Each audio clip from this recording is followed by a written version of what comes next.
La mission de l'ICE, la police fédérale de l'immigration américaine, est terminée dans le Minnesota. Cette opération de grande ampleur aura duré 2 mois.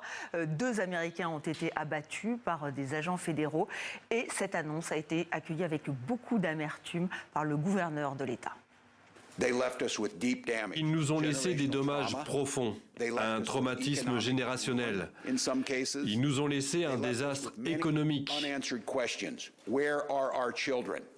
Et ils nous ont laissé de nombreuses questions sans réponse. Où sont nos enfants? Où en est l'enquête sur les responsables de la mort de René et Alex? Nous sommes en direct de New York. Bonjour Elisabeth Guedel, vous êtes notre correspondante.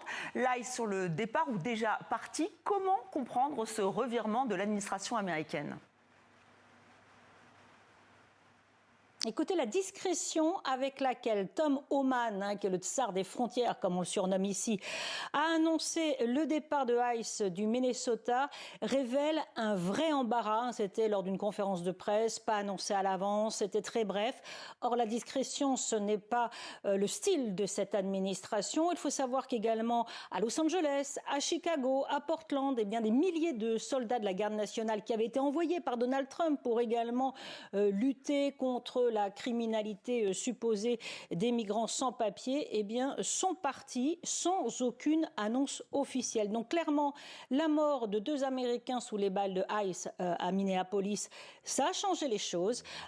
Ces démonstrations de force de cette police fédérale, eh bien, sont devenues, et Donald Trump en est conscient, sont devenues très impopulaires au sein de l'opinion américaine, y compris dans les rangs républicains.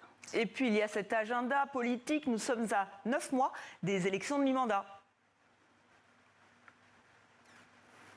Et oui, Donald Trump va soutenir des candidats républicains. Il veut garder la majorité dans les 2 chambres du Congrès.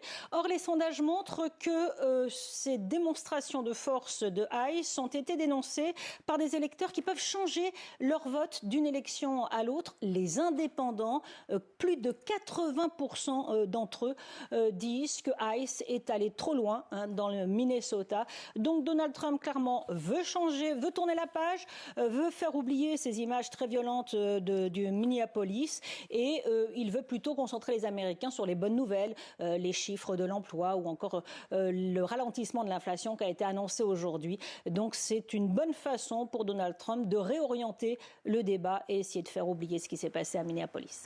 Elisabeth Guedel en direct de New York, merci.